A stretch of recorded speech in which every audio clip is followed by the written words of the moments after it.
All right, NASCAR fans, when I say the name Justin Marks, what do you think about? Do you think about this? A big announcement today for Trackhouse Racing announcing the acquisition of Chip Ganassi Racing. So Justin Marks and Chip were on hand at the NASCAR Hall of Fame for the announcement earlier today.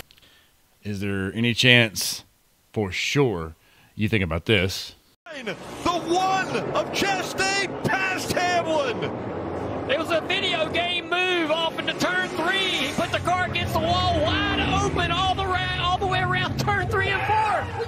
Chastain, Elliott, Bell, and Logano are going to fight for a championship in Phoenix. Take a look at what he did. I have never seen anything like that before in my life. Is there any chance you think about these? Crash front straightaway. That's Justin Marks. For Justin Marks, and he is in 66. Justin Marks. Damage that he got involved in, which had Finley, and there he goes, taking it around. You guys have a better view than I do of that.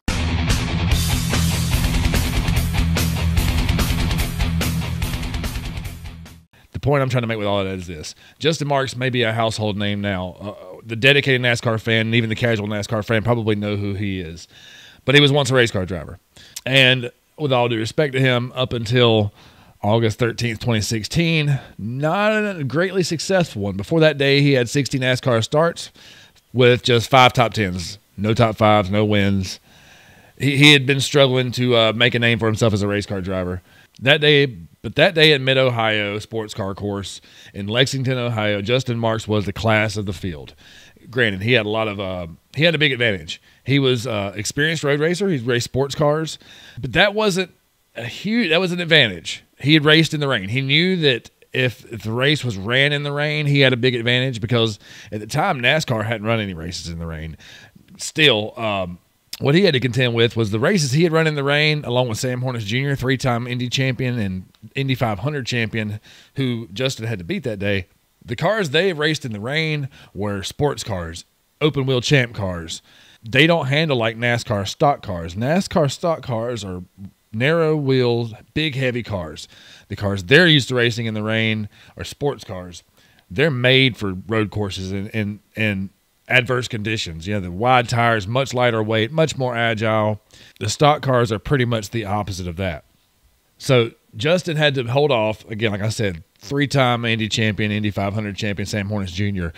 Another driver he had to hold off, Bubba Wallace. Bubba Wallace, not known for his road racing prowess, actually ran really well that day. That was one of the people he really had to contend with. They traded the lead a few times. Bubba Wallace led a lot of laps in a race that had an average speed of just over 53 miles an hour. But it was a fun race to watch. It almost felt like an exhibition race. After the race was over, even the guys who didn't really run well or didn't win were still laughing and smiling. Everybody had a great time. It was fun to watch. It had to be fun to drive in. And Justin Marks really let everybody know early on that he was going to be the guy they had to come through to win the race. No one had much for him. By the time the checkered flag flies, he's got a 3.7-second lead on Sam Hornish Jr. Bubba Wallace, I think, had dropped back. Ty Dillon, who also kind of was running good that day, he had dropped back. There was a lot of lead changes. There was a lot of mixing it up. A lot of cars running off track. If you haven't seen the race or if you've forgotten about it, you didn't get to watch it when it came on, go on YouTube and watch it. It's on there, and it is good fun. And you also get to see an underdog and Justin Marks win the race. Since that day, Justin Marks didn't really do much more in Xfinity Series racing or stock car racing. But since then, he's made a name for himself by rewriting the book on what a NASCAR team owner is. You know, when Trackhouse come out a couple of years ago, I don't have a good reason for this. For whatever reason, I didn't want to like those guys. I didn't want to like that team.